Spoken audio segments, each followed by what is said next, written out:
শরীফ ওসমান হাদিকে ইনশাআল্লাহ আমার প্রত্যাশা,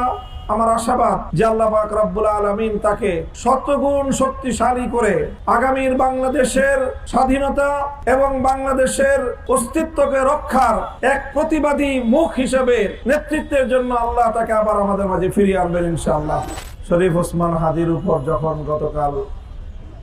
এই বর্বরচিত কাপুরুষোচিত হামলা হয়, হামলাটি শুধু ওসমান হাদির উপরে হয়নি, হামলা হয়েছে বাংলাদেশের উপর, হামলা হয়েছে বাংলাদেশের স্বাধীনতার উপর, হামলা হয়েছে জুলাই বিপ্লবের উপর।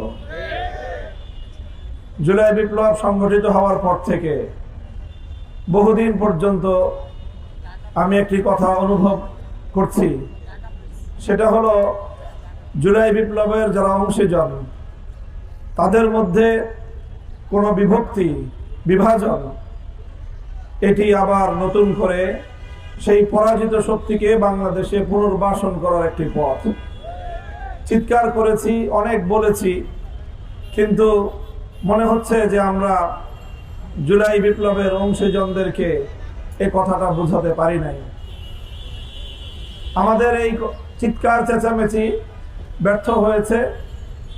শরীফ ওসমান হাদির এই রক্ত, তার মাথায় বিদ্ধ এই বুলেট, এটা যদি অন্তত এখন বাংলাদেশের জুলাই বিপ্লবের সকল অংশীজন, বিগত ফ্যাসিবাদী আমলে যারা মাজলুম হয়েছেন, সেই সকল পক্ষ শক্তিগুলো যদি আবার নিজেদেরকে একটু খুঁজে পাওয়ার চেষ্টা করেন, সেই জুলাই বিপ্লবের চেতনাটাকে যদি আপনারা আপনাদের হৃদয়ের গহীন থেকে আরেকবার একটু জাগ্রত করার চেষ্টা করেন, তাহলে হয়তো আগামীর বাংলাদেশ বেঁচে যাবে। বাংলাদেশটা যদি বেঁচে যায়, ওসমান হাদিরা বেঁচে থাকবে। আমরা আশা করি আমাদের এই ভাই শরীফ ওসমান হাদিকে ইনশাআল্লাহ আমার প্রত্যাশা, আমার আশাবাদ যে আল্লাহ পাক রব্বুল আলামিন তাকে শতগুণ শক্তিশালী করে আগামীর বাংলাদেশের স্বাধীনতা এবং বাংলাদেশের অস্তিত্বকে রক্ষার এক প্রতিবাদী মুখ হিসেবে নেতৃত্বের জন্য আল্লাহ তাকে আবার আমাদের মাঝে ফিরিয়ে আনবেন ইনশাআল্লাহ। আমরা কায়মনে মহান রব্বুল আলামিনের কাছে সেই প্রত্যাশা ব্যক্ত করছি এবং আমি শপথ করতে চাই